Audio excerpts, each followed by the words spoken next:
Hello friends, welcome to C job info. അപ്പോൾ ഈ വീഡിയോയിൽ നമ്മളിന്ന് പറയാൻ പോകുന്നത് ഡൽഹി സബോർഡിനേറ്റ് സർവീസ് സെലക്ഷൻ ബോർഡിൽ വന്നിരിക്കുന്ന മൾട്ടി ടാസ്കിംഗ് സ്റ്റാഫ് തസ്തികയിലേക്കുള്ള നിയമനത്തെ കുറിച്ചിട്ടാണ്. സെൻട്രൽ ഗവൺമെൻറ് ജോലിയാണ്, ഡയറക്റ്റ് ആയിട്ടുള്ള റിക്രൂട്ട്മെൻ്റ് ആണ്. ഇന്ത്യയിലുടനീളമായിട്ടായിരിക്കും പോസ്റ്റിംഗ് ലഭിക്കുന്നത്. അതിൻ്റെ ഒഫീഷ്യൽ വെബ്സൈറ്റ് അവിടെ കൊടുത്തിട്ടുണ്ട്. ഇനി നമുക്ക് ഒഴിവുകൾ നോക്കാം. 567 ഒഴിവുകളാണുള്ളത്. പ്രായപരിധി വരുന്നത് 18 വയസ്സ് മുതൽ 27 വയസ്സ് വരെയാണ്. ഇനി വിദ്യാഭ്യാസ യോഗ്യത നോക്കുകയാണെങ്കിൽ 10ാം ക്ലാസ് യോഗ്യതയുള്ളവർക്ക് അപ്ലൈ ചെയ്യാൻ സാധിക്കുന്നതാണ്.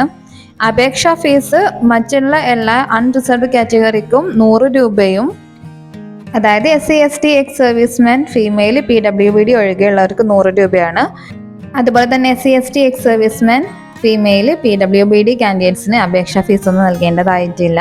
ഇനി നിങ്ങൾക്ക് ഓൺലൈൻ വഴിയാണ് അപ്ലൈ ചെയ്യാൻ സാധിക്കുന്നത്. ഒഫീഷ്യൽ വെബ്സൈറ്റിൽ ലിങ്ക് അവൈലബിൾ ആയിരിക്കും. നോട്ടിഫിക്കേഷനും വായിക്കാൻ ശ്രദ്ധിക്കുക.